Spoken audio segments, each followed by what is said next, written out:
Morning. Welcome again to Morning Devotions, and thank you so much for our time together. Where do we begin today?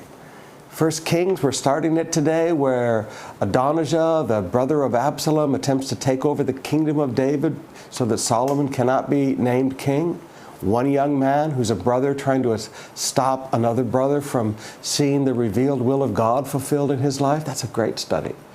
Do we talk about the spear that was thrust into Jesus' side and blood and water came out? This is an ancient Roman spearhead of the same type that would have pierced Jesus' side. I collect these little antiques when I'm in Israel. They're not expensive because they're everywhere. But I want to start today with discipleship. Now, I know sometimes I'm very strong on this, and some of you get very upset with me about it. But I'm not going to stop.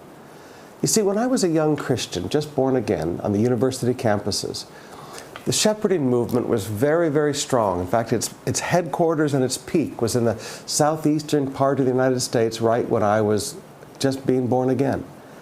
But by the grace of God and a wise old grandfather who could teach me truth, I would have been caught up in my life destroyed, like so many other young people's lives that I went to college were completely destroyed by the shepherding movement, and families destroyed by the shepherding movement, the putting down of women, no women allowed in leaderships, men dominating their wives. It was a very, very horrible time.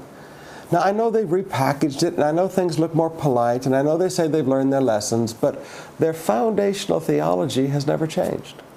But neither hath the Bibles. Now, I want you to remember with me that in the Gospels, there were hundreds and hundreds of people called disciples. We cannot use the 12 as a role model of discipleship. I'm sorry. We cannot use the 12 as a role model of discipleship. There were hundreds and hundreds of people, thousands of people that were called disciples of Christ. The 12 is a role model for leadership training. Let me say that again. The 12 is a role model for leadership training, and really not even leadership training, but advanced leadership training, because we know that Jesus also had the 70 that he was training. So out of the 70, or maybe 82, as some scholars would put it, Jesus chose 12. And then the 12 is a role model for advanced leadership training, not for the average Christian discipleship. But I want you to see two of the people who were called disciples. Secret disciples. Now, how in the world can you be a disciple and be secret? Well, those are the Bible's words. John chapter 19, beginning with verse 38. Later, Joseph of Arimathea asked Pilate for the body of Jesus. Now Joseph was a disciple of Jesus, but secretly because he feared the Jews. With Pilate's permission, he came and took the body away. He was accompanied by Nicodemus, the man who earlier had visited Jesus at night. Now they came and prepared Jesus' body for burial and laid him in a tomb very close to Golgotha, what we call the Garden Tomb today. But I would like you to notice a principle.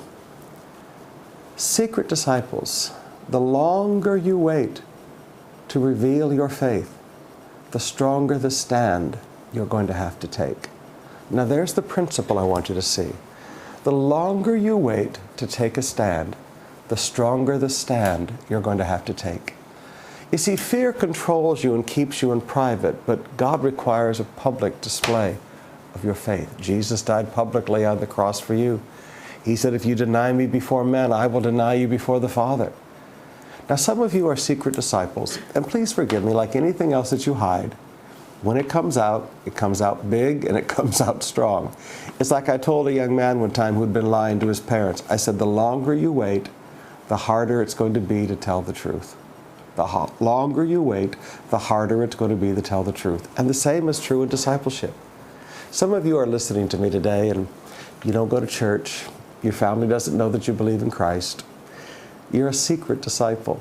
Your friends at the office don't know. Even those closest to you, you've kept it very, very private. I want you to notice two men who had to take a very public, very bold, right in your face, strong thing. They had to go take the burial, do it, prepare the body, ask for the body. I mean, all of this, it couldn't have been more public. They're dealing with Pilate. They're going straight up against the Sanhedrin court. They had been secret for too long. Now, brothers and sisters, thank God that they took this stand and prepared Jesus' body for burial. Thank God that they acknowledged Christ before the world. But if you're a secret disciple, let me be very honest with you. The sooner the secrets end and you begin to acknowledge Him before men, the sooner your life will be blessed. Please, no more secrets. Declare your love for Christ.